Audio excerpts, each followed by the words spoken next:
If you asked me when I was in middle school if I was going to be a barber, I would have looked at you like you was crazy. Like me, Prissy, me be a barber? There's no way.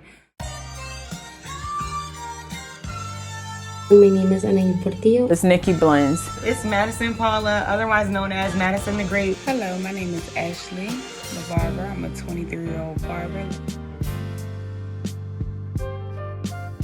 My first exposure to a female barber was my mother. Originally, it was just a hustle for me. When I first initially took the class, it was just for me to be able to cut through college so that I would make some, extra money on the side.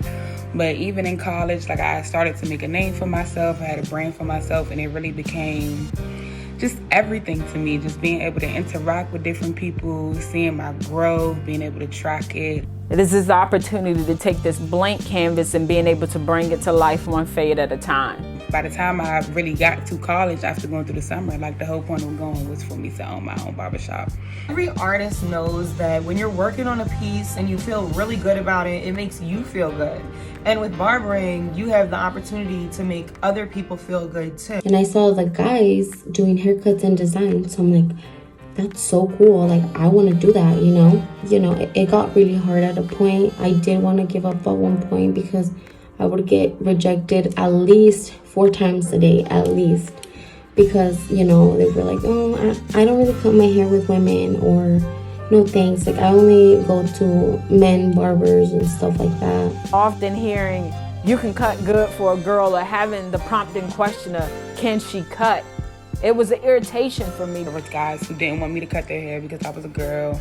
I've had the, what is that? The joke from Color Purple where that girl cut his neck. I've had people who be like that, no, you can't do it. And they will always choose to go to, my male coworkers over me. When I went to school, it wasn't a female license that I was obtaining. I sat in the same classroom as males. I pick up the same clippers as males, and I put forth the same effort as males. When I told people that I barbered, the reactions were always different, but definitely always surprised. And so I made it a full push when my daughter was born. I wanted her to understand that even when she didn't see the representation, it didn't mean that she couldn't be there. I can be a part of the change in normalizing female barbers, where it's not so surprising when a female is cutting hair. I've gotten an opportunity to work with really great people. I've been to cool places that I never imagined myself being in, all just from being a barber. I could say that there were challenges. They definitely have been blessings.